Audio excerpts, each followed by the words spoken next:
Mga ka-safety, good afternoon sa inyong lahat. So ngayon nandito ako ngayon sa may San Andres Bukid. Anong ano dito? 1858. 1858 Bukid. San Andres Bukid, Manila. Barangay 770. Okay, barangay 770. So ngayon mga safety, may ano dito yung isang kababayan natin. Kung nakita nyo, kalahati yung nabiyak yung ulo niya. So tingnan nyo, ang lalim. Yung bao niya nandito. Ang lalim. So, alam nyo mga ka-safety, ang akala ko inborn ito. So, ano pala ito? Ito si Alvin Butalog. Ito si Alvin. Siya pala ay nagtatrabaho sa isang construction sa may Angeles. Okay. Sa Pure Gold. Sa Pure Gold. At yung activity nila ay working at height. So, ngayon, nahulog yata siya. Nahulog. Hindi ba kayo nag-harness? Wala silang seatbelt. Okay. So ngayon mga ka-safety,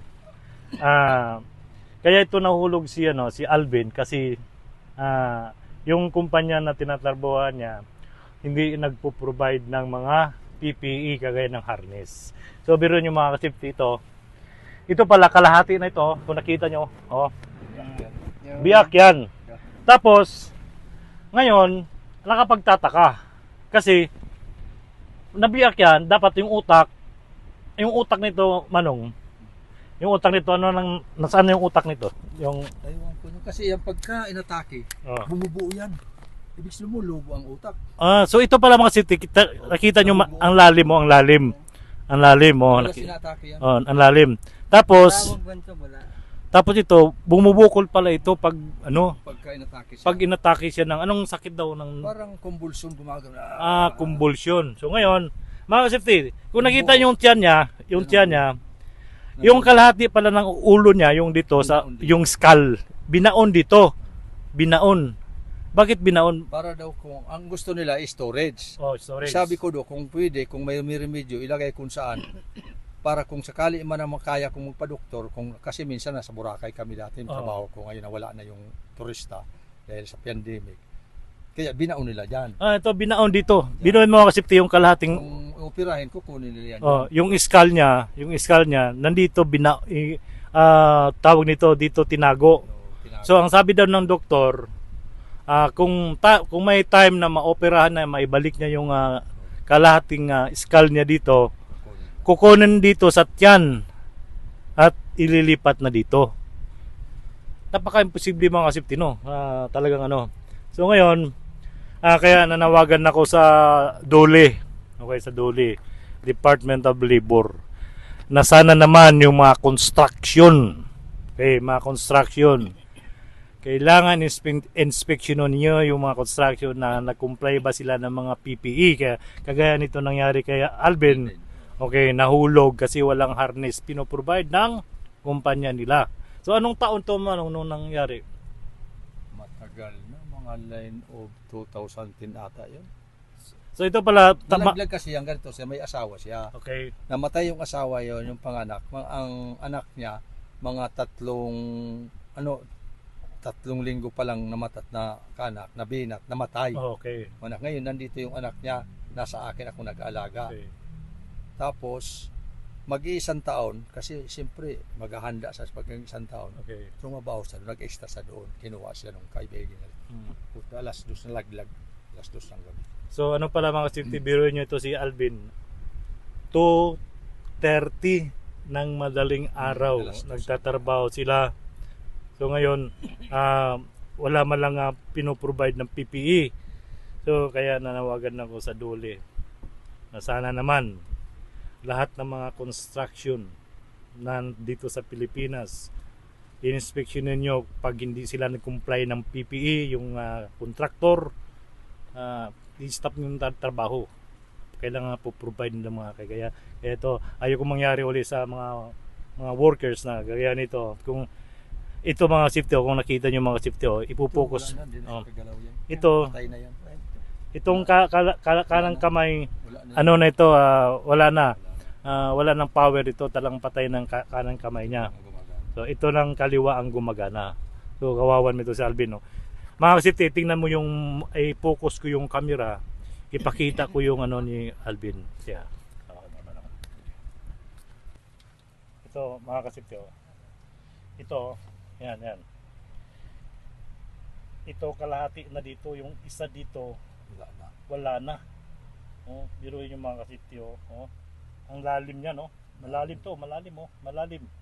Talagang malalim, kalahati na Dapat nga kinalbo ko yun para nakita talaga nilang ko. So ito mga kasipti, kawawa naman to si, sana, kaya nanawagan ako sa Duli.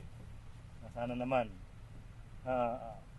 yung mga construction na walang mga hindi na-comply sa PPE. Helmet, yung mga seat belt. Mga harness, yan ito, kung nakita nyo, yung kalahati ng mga kasipti, tinan nyo, kung nakita nyo, kalahati lang sa ano niya dito. So ito yung tinahi na ito nakita nyo, yan. So dito mga kasipti tinahi. So yung yung skull niya, yung nasa sa ulo, yung pinakabao na dito sa ulo, dito pala ni ang problema nga nagnanaknak na nga parang may sugat na dito tinatago yung kalahati kasi ang sabi ng doktor na once na pag maoperahan na siya uli, maibalik yung kalahating skull niya, yung ulo dito. So yun mga kasipti, sana naman. Okay. Sana naman. Paano na yung ano niya, bossing, yung gamutan niya, bossing? Yun ang problema. Minsan walang pambili, hindi nagagamot naman. May kumpas siya, may ubo-ubo tapos yung nagkaroon pa siya yung sabaga. So, biro mga kasipti, ito, ginagamot siya, anong ginagamot siya mga every? Yung araw-araw may siniinom niya na gamot yung araw gamot, wala na nga yung sita ko dyan, wala naman kami nakakabili. Binibili ko na yun, minsan yung lagundi. Lagundi, wala na, ilang araw na wala. So, tingnan nyo mga kasipti, tingnan mo, i-focus ko uli yung i-focus ko uli ha. So, tingnan mo yung mga kasipti.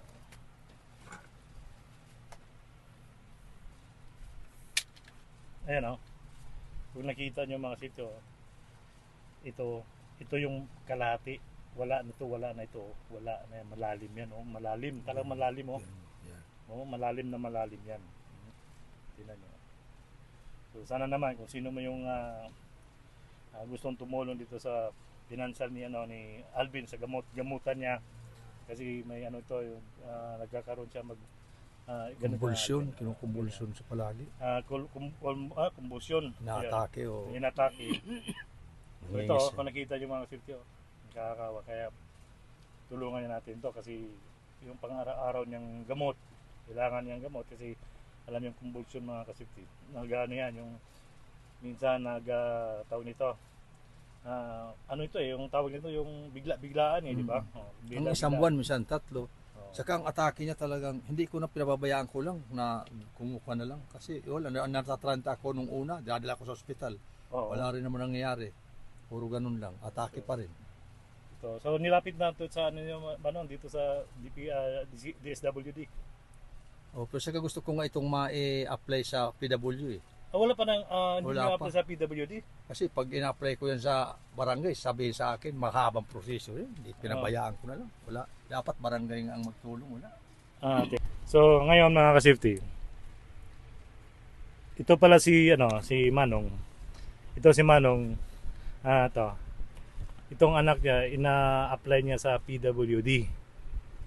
Kaso lang, ang sagot daw ng taga-barangay, mahabang proseso.